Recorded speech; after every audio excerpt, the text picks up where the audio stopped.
A pacata cidade universitária de Oxford, no Mississippi, foi abalada por um crime que desafia a lógica da juventude e do privilégio. O que deveria ser um verão de estudos e descontração para os alunos da prestigiada Universidade de Mississippi transformou-se em um cenário de horror absoluto. Alexandria Ali Costial, uma jovem vibrante e cheia de planos, desapareceu silenciosamente de seu círculo social, deixando para trás apenas perguntas sem respostas. A descoberta de seu paradeiro revelaria uma brutalidade calculada que forçaria a comunidade a confrontar a escuridão que pode se esconder sob a fachada de uma vida acadêmica perfeita.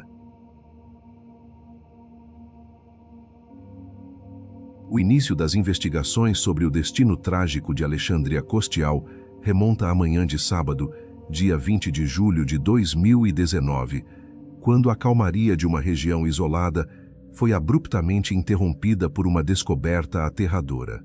Por volta das 10h23 daquela manhã, um oficial de patrulha do departamento do xerife do condado de Lafayette realizava uma ronda de rotina em uma área extremamente afastada e pouco frequentada conhecida como Buford's Ridge. Este local específico, situado nas proximidades do Lago Sardis, é descrito pelos investigadores como um acampamento de pesca desolado, remoto e completamente abandonado, que fica a uma distância considerável, de aproximadamente 45 a 50 quilômetros, do campus da Universidade do Mississippi. A região é caracterizada por estradas sinuosas, longas e cercadas por uma floresta densa, onde não existem casas, iluminação pública ou qualquer sinal de civilização, sendo um lugar onde normalmente não se encontraria ninguém caminhando sozinho, especialmente durante a noite.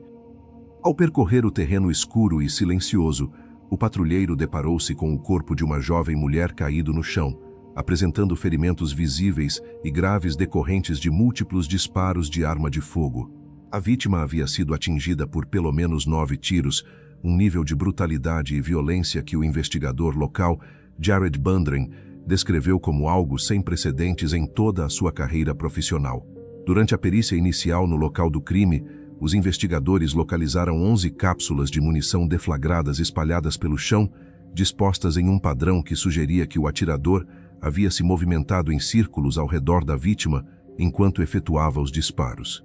Além da gravidade dos ferimentos, a cena indicava uma execução pessoal e violenta. A poucos metros de onde o corpo estava estendido, em uma vala localizada na beira da estrada, os socorristas e a equipe da ambulância conseguiram localizar uma bolsa que havia sido descartada.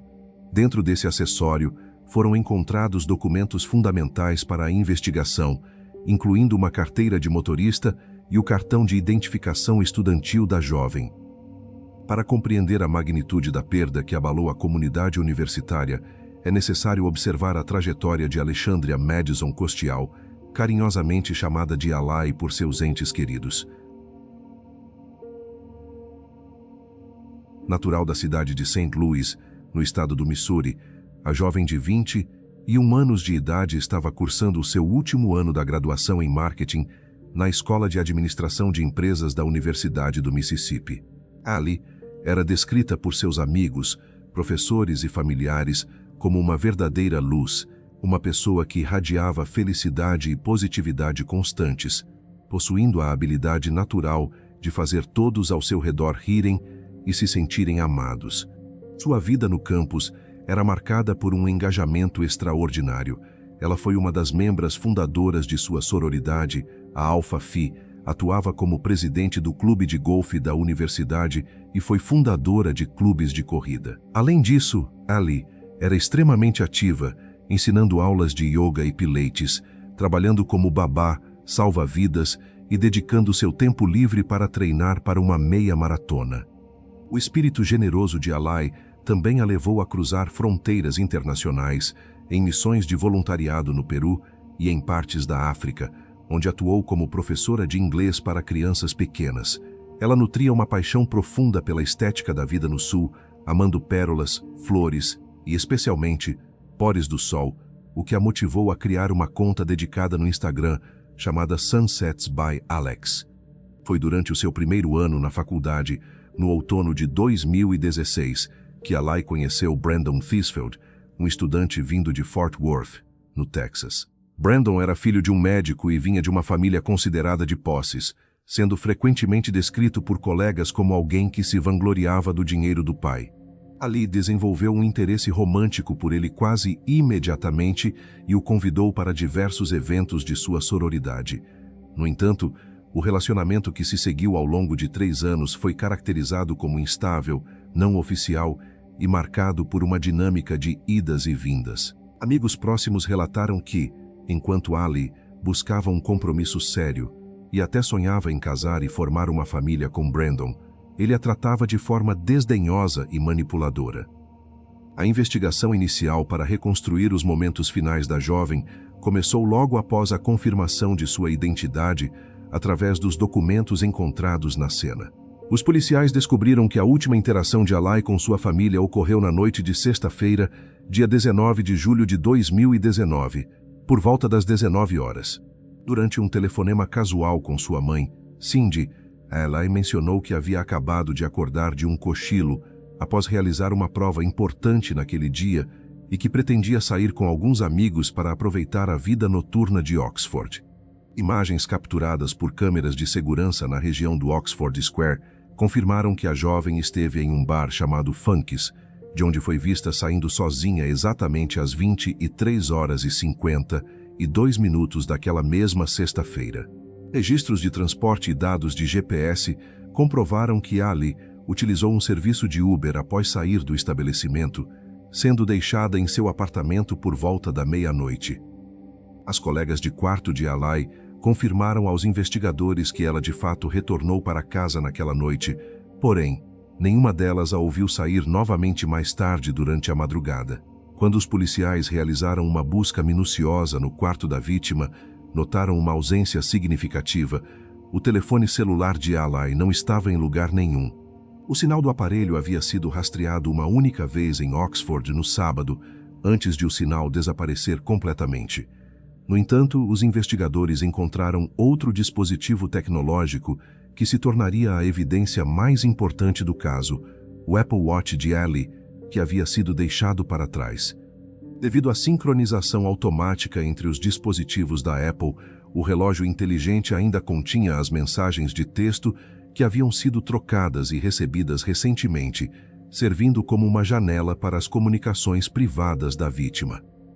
O Apple Watch rapidamente se transformou na peça central da investigação, pois permitiu que as autoridades acessassem o teor das conversas que o assassino tentou ocultar ao levar o celular da jovem.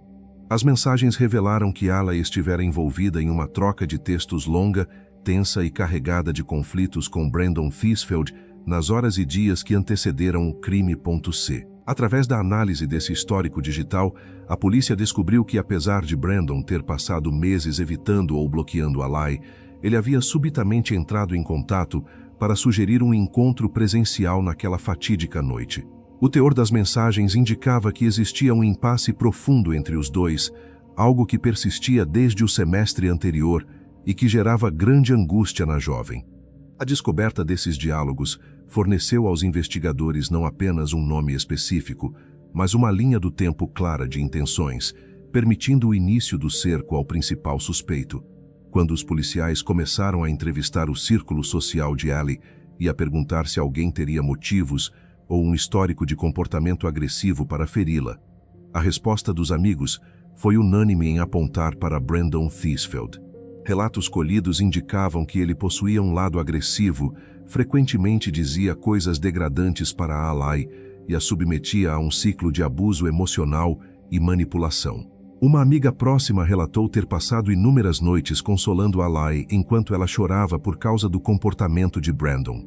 Diante das evidências digitais irrefutáveis encontradas no relógio e dos depoimentos consistentes das testemunhas, os investigadores concentraram todos os seus esforços em localizar Brandon, que já não atendia às tentativas de contato da polícia e não comparecia aos interrogatórios agendados.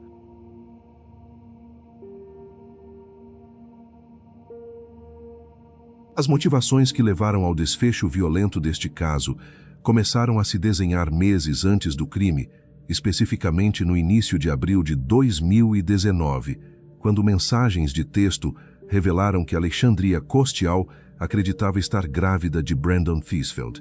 A primeira comunicação sobre essa possível gestação ocorreu no dia 12 de abril. 2 dias depois, no dia 14 de abril, Alai enviou uma fotografia de um teste de gravidez caseiro que apresentava um resultado inconclusivo, exibindo uma linha azul muito clara e fraca. Diante da incerteza, a jovem sugeriu que eles esperassem para ver se o seu ciclo menstrual ocorreria normalmente, mas também solicitou de forma razoável que se encontrassem pessoalmente para conversar sobre a situação. Brandon Theisfeld reagiu a essa notícia de maneira imediata, agressiva e sem qualquer sinal de apoio. Ele afirmou categoricamente que, caso ela estivesse realmente grávida, eles não manteriam a criança e que ela deveria tomar uma pílula para interromper a gestação o quanto antes. O jovem expressou de forma contundente que tornar-se pai aos 22 anos de idade arruinaria sua vida e que ele não ofereceria nenhum tipo de ajuda, ressaltando que não estava sendo maldoso, mas que aquele era o seu sentimento e que ele não mudaria de ideia. Enquanto Alai se mostrava ansiosa, conflituosa e preocupada, enviando mensagens sobre seu desejo de encontrar um homem de verdade algum dia, Brandon demonstrava que seu único investimento naquelas comunicações era influenciá-la a realizar um aborto.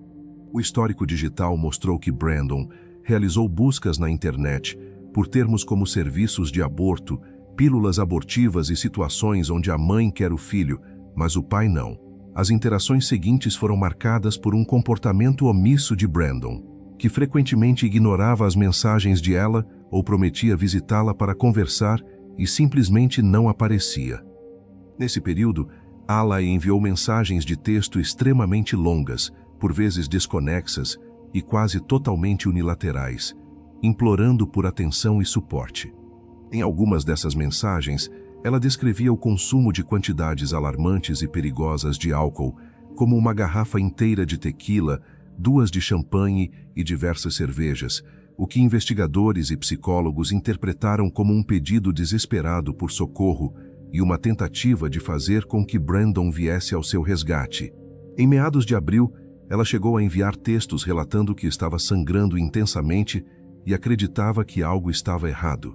Embora a autópsia realizada após sua morte tenha determinado de forma definitiva que ela não estava grávida naquele momento, amigos e familiares acreditam que ela possa ter sofrido um aborto espontâneo devido ao estresse extremo e ao consumo de álcool, ou que os testes inconclusivos tenham gerado uma convicção sincera de gravidez nela.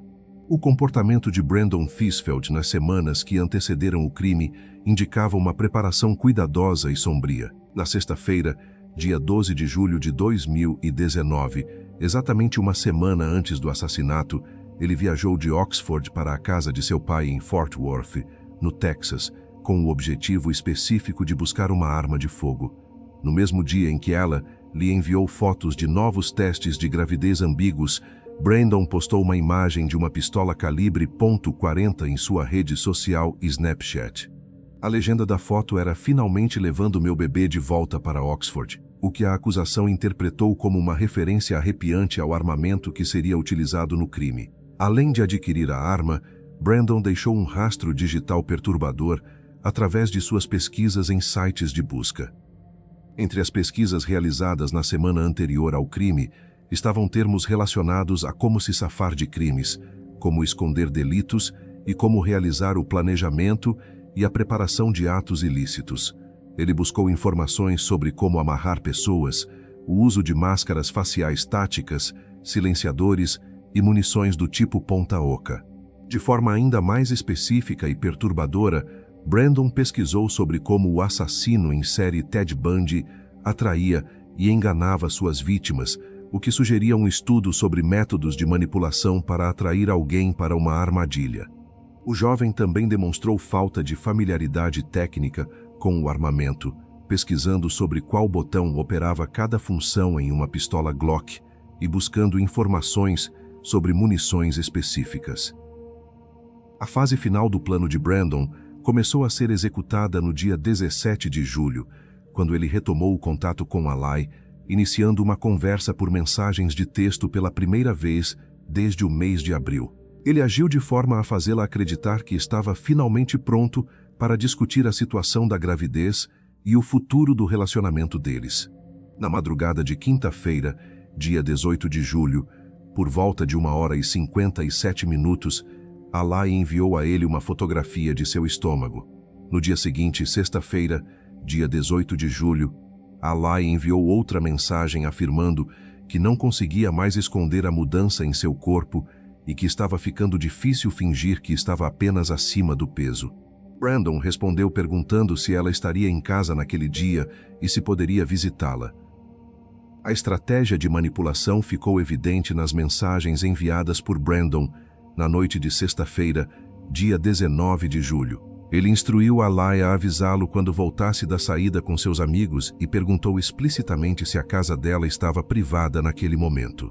Para a acusação, essa preocupação com a privacidade não tinha relação com o desejo de ter uma conversa íntima e sensível sobre um bebê, mas sim com a necessidade de garantir que não haveria testemunhas ou amigas presentes quando ele chegasse para buscá-la. Alai, possivelmente sentindo-se aliviada por acreditar que ele finalmente assumiria alguma responsabilidade ou trabalharia no relacionamento, concordou em encontrá-lo. Ela foi vista por câmeras saindo de um bar às 23h52 e chegou em seu apartamento por volta da meia-noite utilizando um Uber. Brandon, que estava na casa de um amigo bebendo cerveja e portando sua arma, saiu do local pouco antes de 1h da manhã de sábado, sem avisar ninguém, para ir ao encontro de Ali.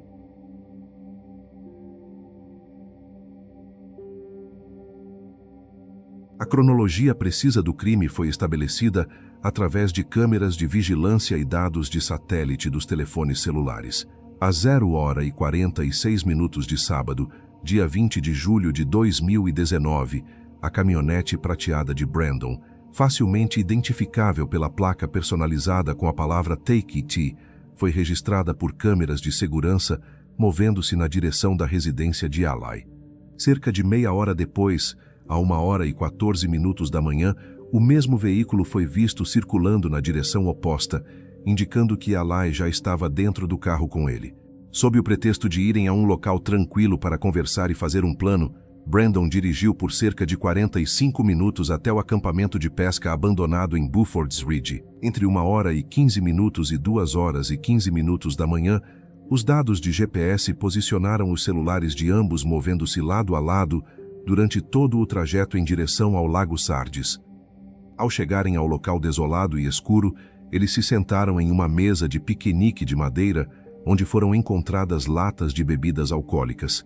Entre 2h15 e 2h30 da manhã, moradores daquela região remota relataram ter ouvido uma sucessão de disparos de arma de fogo. A perícia indicou que Brandon disparou primeiro através da mesa e depois circulou Alai, atingindo-a 9 vezes de diferentes ângulos.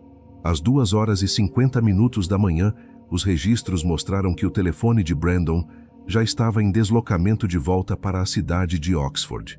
Menos de 1 hora após a execução, Brandon já utilizava seu aparelho para tentar monitorar a reação das autoridades, realizando buscas sobre como ouvir scanners da polícia e às 3h30 da manhã, pesquisando por notícias locais sobre a região de Sardes. Os celulares de ambos continuaram a reportar localizações idênticas por algumas horas, indicando que Brandon levou o telefone de Alai consigo e o descartou posteriormente em Oxford para tentar dificultar o rastreamento inicial. Após a descoberta do corpo de Alexandria Costial, o comportamento de Brandon Thisfeld tornou-se o foco central das autoridades, revelando uma série de atitudes evasivas que levantaram suspeitas imediatas. Os investigadores entraram em contato com o rapaz pela primeira vez entre o final da noite de sábado e o início da manhã de domingo para solicitar uma entrevista formal sobre o caso. Embora Brandon tenha respondido ao chamado e concordado inicialmente em comparecer para prestar depoimento, ele logo começou a apresentar diversas desculpas para adiar o encontro com a polícia. Em um dos contatos telefônicos, ele afirmou aos oficiais que não poderia ir à delegacia naquele momento porque havia consumido bebidas alcoólicas durante o dia e não desejava dirigir ou ser interrogado enquanto estivesse sob o efeito de álcool. Diante dessa alegação, os investigadores estabeleceram um compromisso definitivo para que ele se apresentasse na manhã seguinte, especificamente às 8h30 de segunda-feira. No entanto, o horário estipulado passou e Brandon não compareceu, tornando-se oficialmente um fugitivo da justiça. Enquanto a polícia aguardava sua presença, Brandon já havia iniciado uma tentativa de fuga, movendo-se para longe da cidade de Oxford.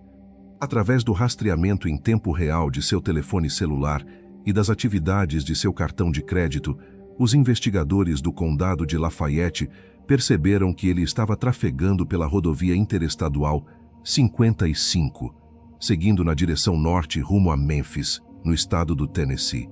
Essa rota era condizente com o caminho que ele percorreria se estivesse tentando retornar para a casa de sua família no Texas.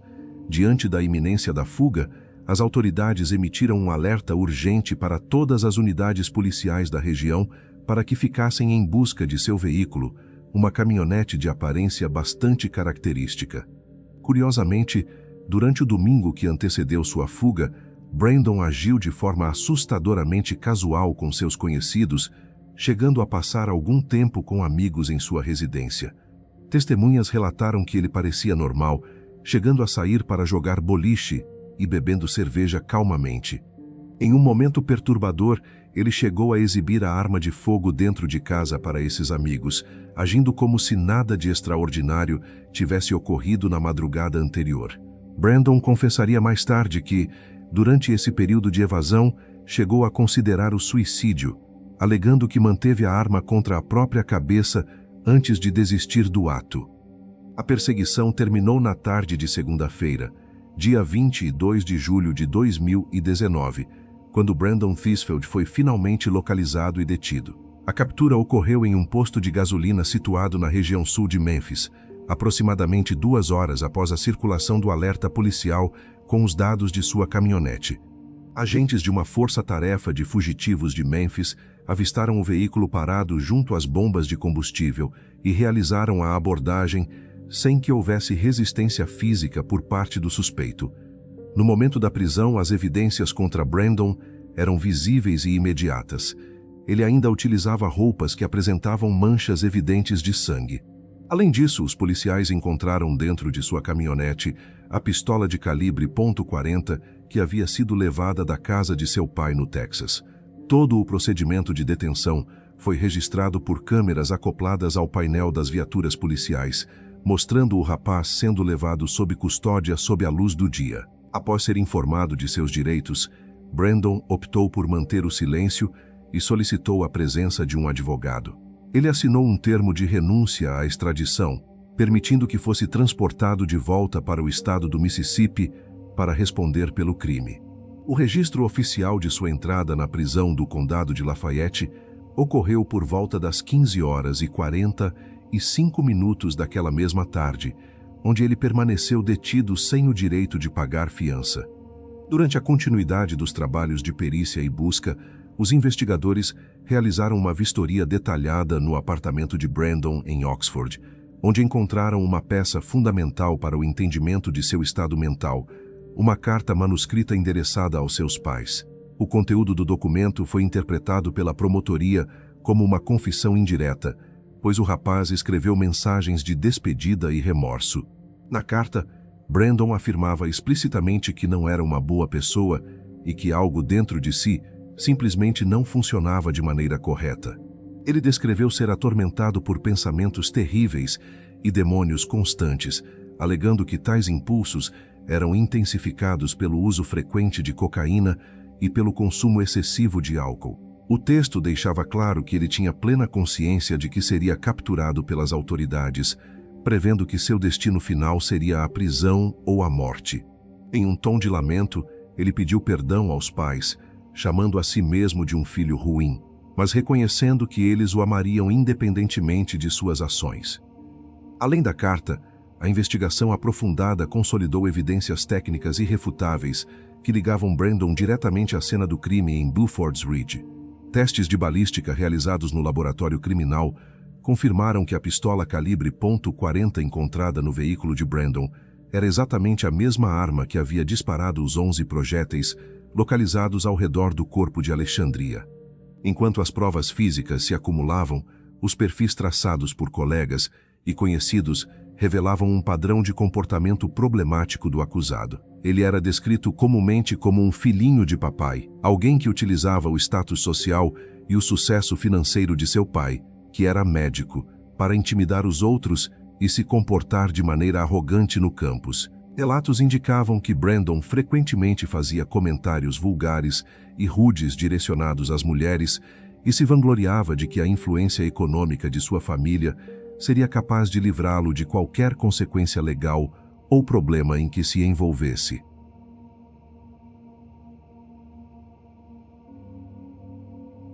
O processo judicial formal avançou em 30 de agosto de 2019, quando um grande júri decidiu indiciar Brandon Theisfeld sob a acusação de homicídio capital. Essa classificação de crime é a mais grave na legislação do Mississippi e foi aplicada porque os promotores acreditaram que o assassinato ocorreu em conjunto com outro crime grave, o sequestro de Alexandria.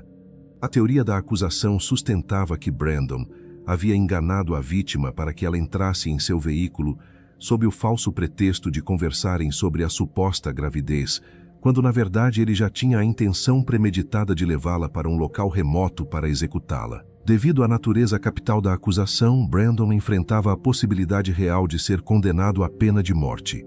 Em sua primeira aparição oficial perante o tribunal, em setembro de 2019, o réu declarou-se inocente.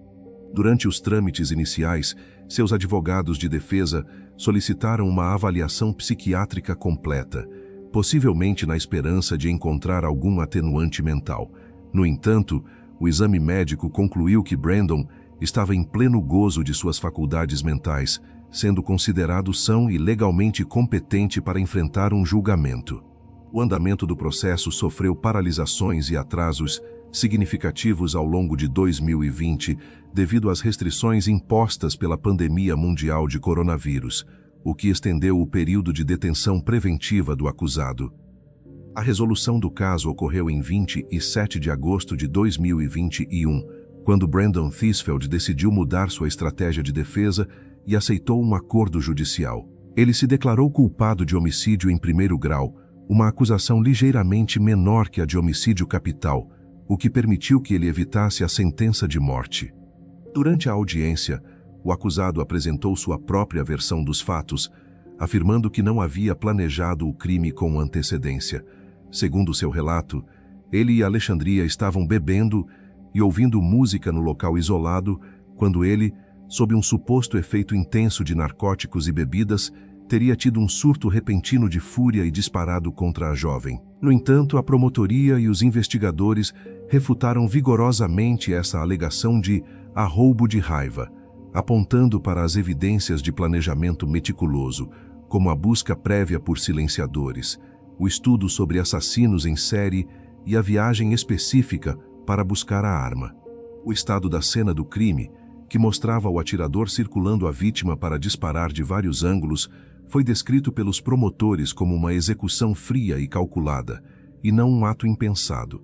Até mesmo seu próprio advogado de defesa admitiu publicamente que não existia nenhuma justificativa racional para o que Brandon havia feito. A sentença final imposta pelo juiz foi a de prisão perpétua, a ser cumprida em uma unidade penitenciária do estado do Mississippi. Embora a condenação por homicídio não preveja liberdade condicional tradicional naquele estado, o sistema permite que o réu solicite uma revisão de sua pena ou uma liberação condicional sob certas circunstâncias apenas quando ele completar 65 anos de idade. Durante o julgamento da sentença, Brandon demonstrou emoção pela primeira vez em público, chegando a chorar enquanto lia uma carta de desculpas direcionada aos pais de Alexandria. Ele afirmou que não havia desculpas para suas ações e que esperava que um dia a família pudesse encontrar espaço para o perdão, declarando que havia pedido perdão a Deus pelo que fez. No entanto, o impacto emocional sobre a família Costial foi devastador e as palavras do réu foram recebidas com ceticismo e dor.